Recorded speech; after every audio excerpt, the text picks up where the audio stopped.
The Charlotte Hornets are starting to turn their franchise around after years of mediocrity.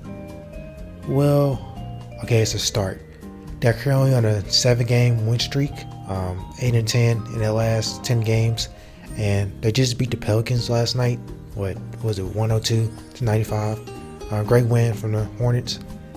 And I really wanted to make this video like 2 days ago, but the Cavs trade happened, and I was just tired. Other stuff came, but we're here now. So yeah, man, this Hornets team, man, they just been so fun, and like fun watching. The offense has been fun. They've been trying the most defensively, with giving the most effort. It's just been fun overall, and they're going in the right direction, I believe, right now for once. And they really started this off season where they made some good draft choices. The new front office, they took a swing last year while drafting Salon at pick 6, and he's very raw still. He still got time to grow, but he actually looks way better now than this previous year. He's still kind of far away from being exactly where he wants to be as a player, but he's still showing some flashes this year. Has very good games, some very good moments, and still raw, but still got time. They also took Con Knipple this year. Well, last year in the draft, I guess you could say. Con Knipple, who's been a top 3 Rookie of the Year candidate, in my opinion, number 2 right now, right behind Cooper Flag.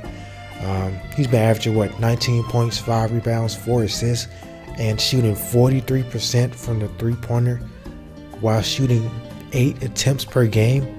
Brother, that is an elite shooter right there. Oh my God, that is crap. Do y'all not understand how crazy it is? 40% from 3 on 8 attempts. That man, bro, and this is the worst he's gonna be too. This is the worst Con Knipple is gonna be. This is crazy. He's just an elite shooter. Can basically do everything on the court. He can play make. He can score, and he's not a bad defender too. Really, he could be better, but he's not bad. It's funny because usually the typical joke about white guys that can shoot, they're just bad defenders. And no, Con doesn't fit that stereotype, honestly. He really makes his Rookie of the Year. He really makes his Rookie of the Year race very, very difficult. He had that big duel the other day with Cooper Flag. I can't lie. Cooper Flag might take that home though. He dropped 49 in that game. That was still a crazy duel, but still, man, dude, he's making his Rookie of the Year race so hard right now. He's just been that good, and he fits his team perfectly. He fits in with these core pieces I'm going to talk about in a second just so well. Then they also took Sion James in the second round. What was it, pick 33? He's so good. I think he's underrated. Good defender, very strong. Pause. I don't know if that's glazing. I don't know or not. He usually guards the best perimeter player on the opposite team usually when he comes to check in, and can also play make very well. Play some guard, at Duke too. So, and he can also play up a little bit at the 3 sometimes too, because he is big too. That man is big as swole as hell. I just said he's strong. Pause. They also took Ryan Cockbrenner, who I really wanted the Lakers to take, but he went a pick or 2 ahead of them, something like that. And he's showing a lot of flashes. He's good, right? But I don't think he's the starting center yet.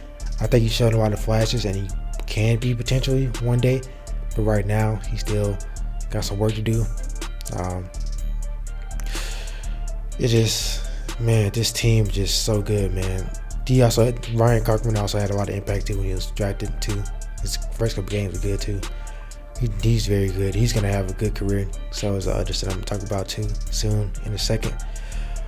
And it's funny because the Hornets are always known as this one team that will have these players that get drafted to the team that usually have bad PR or come to the team and always in trouble, always in news or bad reasons and stuff. they went out and got some players now that play the right way. Everybody be saying that on Twitter and stuff, be joking they got players that play the right way now. They play the right type of ball now. They play the right way. Got some good young respectable men out there. They drafted some well, young, respectable man that I love to date my daughter. They be saying stuff like that on Twitter. Like, bro, what's wrong with people? I can't even lie. It's the truth, though. I can't even lie. It's the truth. They drafted some really good players this year, and then I really want to see what they do this offseason. It's also before this trade deadline, in like a couple days. We're gonna talk about that in a second too. But yeah, it really started with them drafting. They also flipped Yusuf Nurkic to the Jazz for Colin Sexton, who's been amazing off the bench. Great scorer, great playmaker. And I love Colin Sexton on this team.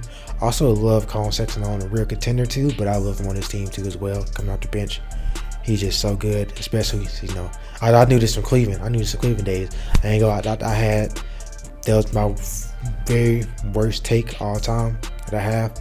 I said the Cavs should have picked him over Garland. That was my worst take that I had at the time when they were both up and coming. Yeah, I can't lie. That was my worst take, but I mean, you live and learn. This is my first year really, getting into like, having takes at basketball level. So, but still, yeah, Colin Sexton's been amazing. Still love me some Colin Sexton, especially on this team. He's fit so good on this team. They got so many good players that just fit well together on this team, and I'm so glad they're putting it together now. They also traded Mark Williams for 2 firsts, and William McNeely, he's been a good rotational guy. I think he still has some room to grow, but he's been a good piece, coming off the bench, getting rotation minutes, good shooter. I think he can be a full rotational guy in a couple of years when he gets to like his peak level of play. He's good. I like his game a lot. There's so many good players and a very, very, very well built team. It's built so nicely together right now, and it's like we're watching it full time. It's all the pieces are just sliding in together. It's like watching a cake bake, like when it's in the oven. You just put all the ingredients together and just throw it together. At first, it's not gonna look that good, like you mix the dough and stuff. But then once you put it in the oven and just see it just blowing up and then blowing up, and it looks beautiful when it's in the oven. That's what it's like with the Hornets right now. I hope that makes sense. I hope that just didn't sound stupid.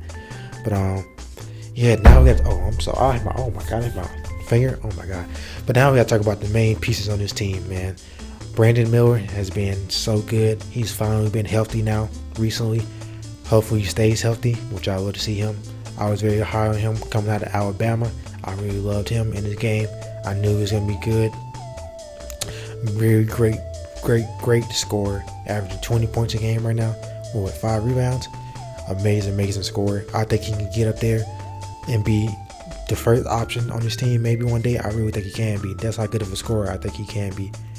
I think he can probably get up to like around 25-ish, 27 points per game one day. One day, I believe he can.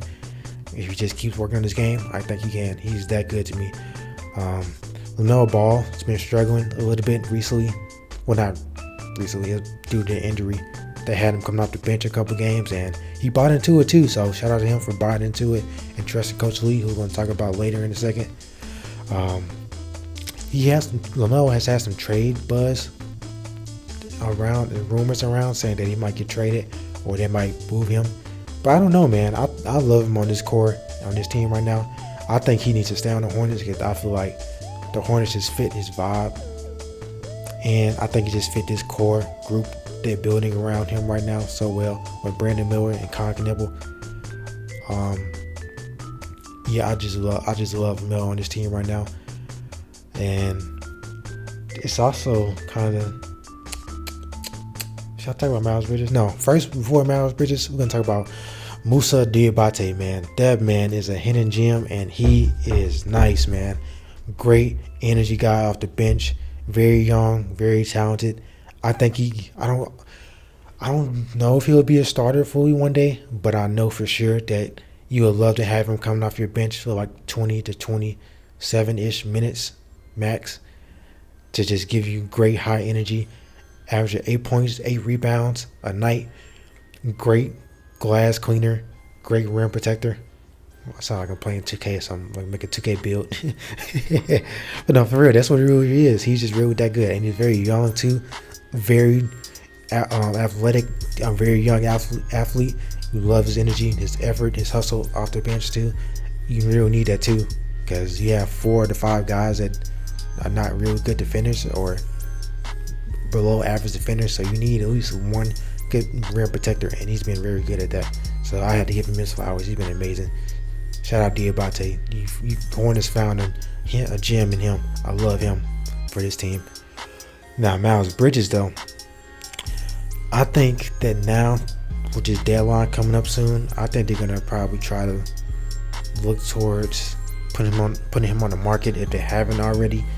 They probably questioning what they're gonna do with him right now, especially before this deadline. If they want to move on him from him or not, or if they want to keep him with this core.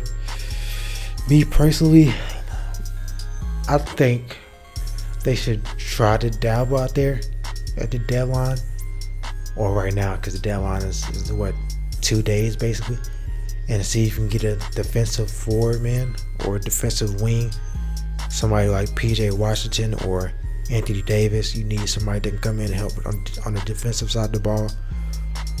I mean, you can also take a flyer too on Anthony Davis too, because it's not like you're missing nothing with him. If he's not playing, you still be fine without him.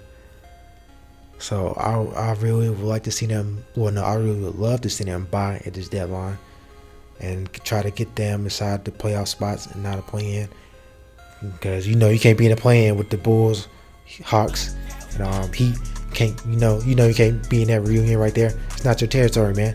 That's their territory. It's a red out party. Come on, man.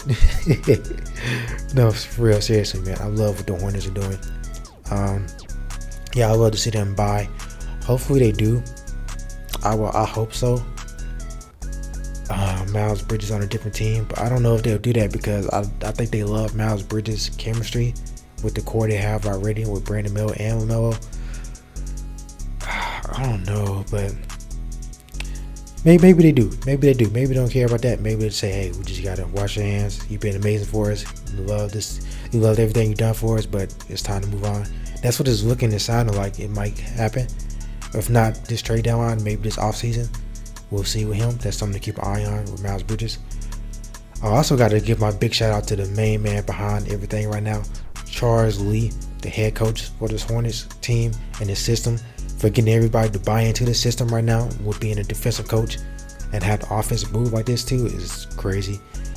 To have everybody buy in and give max effort on both sides of the ball, and actually having 4 out of 5 of your starters just being below average defenders, as I said already, they still give them max effort and still try to compete. It's just crazy, and you really got to give a pat on the back from. I said pat on the back.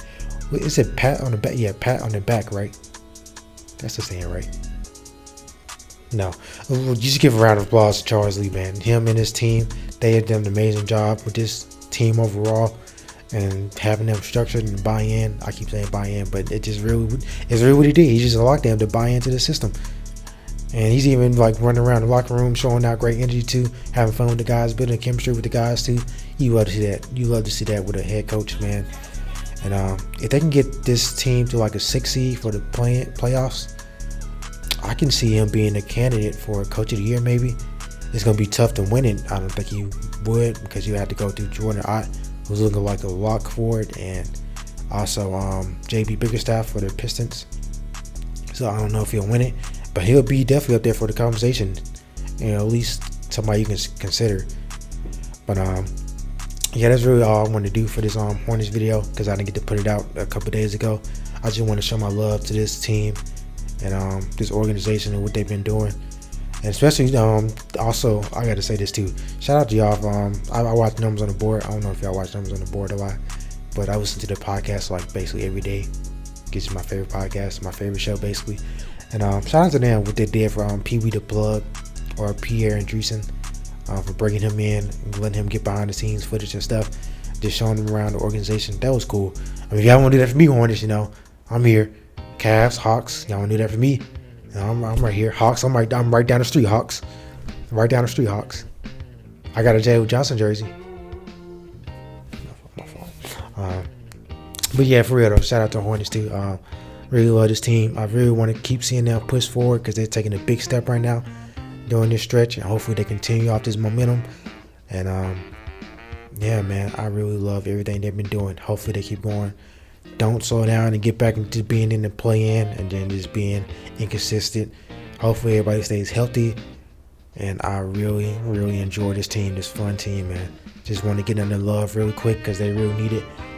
And yeah, man, thank y'all so much for watching this video. Let me know down below in the comments what y'all think. And if you like this video and enjoy what you've seen and heard, please leave a like, comment down below what you think, your thoughts, and subscribe. It's free, you know what I mean? And my name is Chris Short. I go by the Short Hooper. Okay. And thank you so much for watching the video again. And that being said, I'll see y'all next video or whenever. Peace.